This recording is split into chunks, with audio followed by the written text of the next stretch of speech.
Selamat pagi semua. Salam sejahtera bagi kita. Tetap semangat, tetap kuat dan sehat. Kita bertemu kembali, pertemuan 3, pembelajaran 3. Kita mau mendengarkan pujian ini. Mari kita nyanyikan bersama-sama.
Kita berdoa.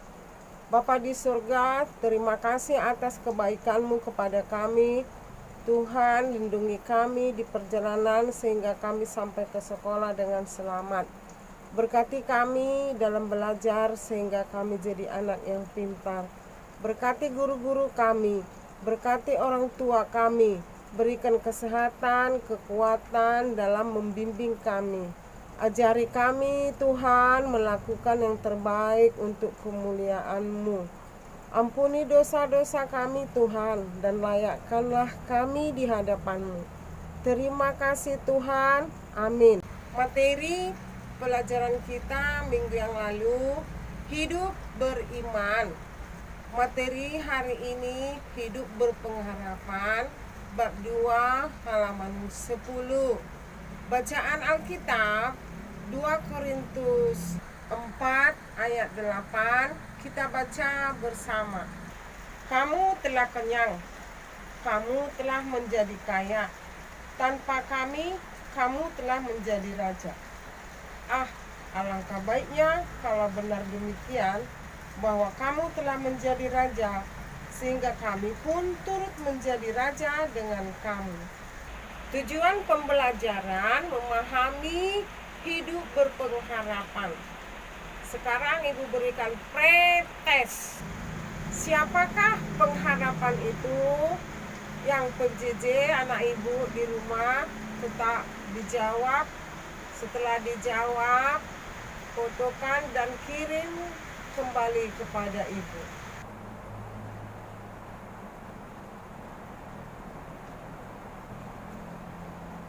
Waktu menjawab pretest selesai.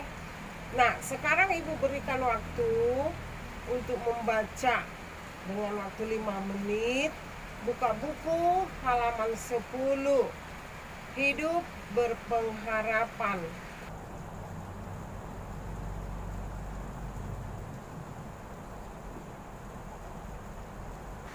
Materi pembelajaran kita: 1. Hidup berpengharapan.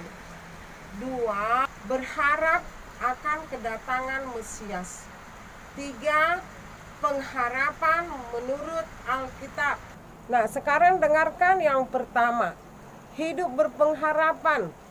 Hidup berpengharapan adalah sikap hidup yang optimis, yaitu berpikir positif, mensyukuri setiap kejadian dalam hidup, dan yakin ada kebaikan. Pengharapan dalam bahasa Yunani adalah elpis, artinya menantikan yang terbaik. Pengharapan itu adalah Yesus Kristus.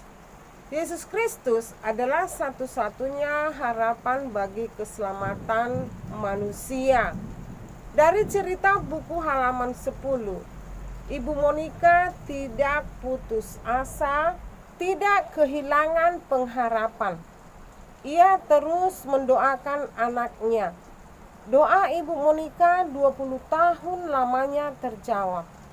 Hal itu juga anaknya memberikan dirinya untuk dibaptis dan memutuskan hidup baru dan bertobat. Sang anak menjadi uskup dan dikenal sebagai seorang bapa gereja yang disegani dan dihormati. Inilah hasil doa Ibu Monica yang tidak pernah kehilangan pengharapan dan tidak berputus asa mendoakan anaknya sampai berhasil. 2. Berharap akan kedatangan Mesias. Mesias artinya yang diurapi, penyelamat bangsa Yahudi. Seorang yang bernama Simeon, ia saleh dan benar yang menantikan penghiburan bagi Israel. Simeon setia beribadah kepada Tuhan, berdoa, menyembah, dan melayani Tuhan. Pengharapan Simeon tidak sia-sia. Roh Kudus menggerakkan hatinya untuk datang ke bait suci. Di bait suci, ia bertemu dengan Maria dan Yusuf membawa bayi Yesus. Aturan dalam hukum Taurat, beberapa hari setelah dilahirkan, setiap bayi laki-laki harus dibawa ke bait suci untuk diserahkan kepada Allah. Simeon menggendong bayi Yesus sambil memuji Allah. Lukas 2 ayat 23 sampai 32 mengatakan bahwa keselamatan yang dari Tuhan telah disediakan di hadapan segala bangsa, yaitu terang menjadi pernyataan bagi bangsa-bangsa lain, menjadi kemuliaan bagi umat bangsa Israel. 3. Pengharapan dalam Alkitab. Dalam kitab 1 Petrus 1 ayat 9 mengatakan, karena kamu telah mencapai tujuan imanmu, yaitu keselamatan jiwamu.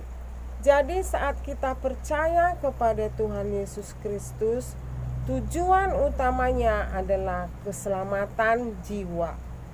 Dalam kitab Yohanes 3 ayat 16 mengatakan, karena begitu besar kasih Allah akan dunia ini, sehingga Ia telah mengaruniakan anaknya yang tunggal, supaya setiap orang yang percaya kepadanya tidak binasa, melainkan beroleh hidup yang kekal.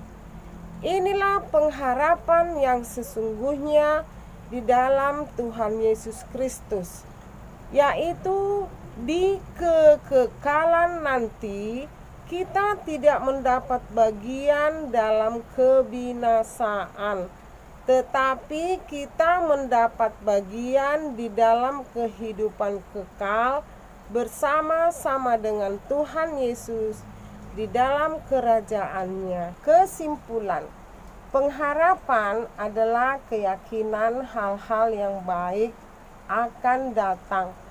Pengharapan itu membuat kita untuk selalu tabah dan berusaha bertekun di dalam doa.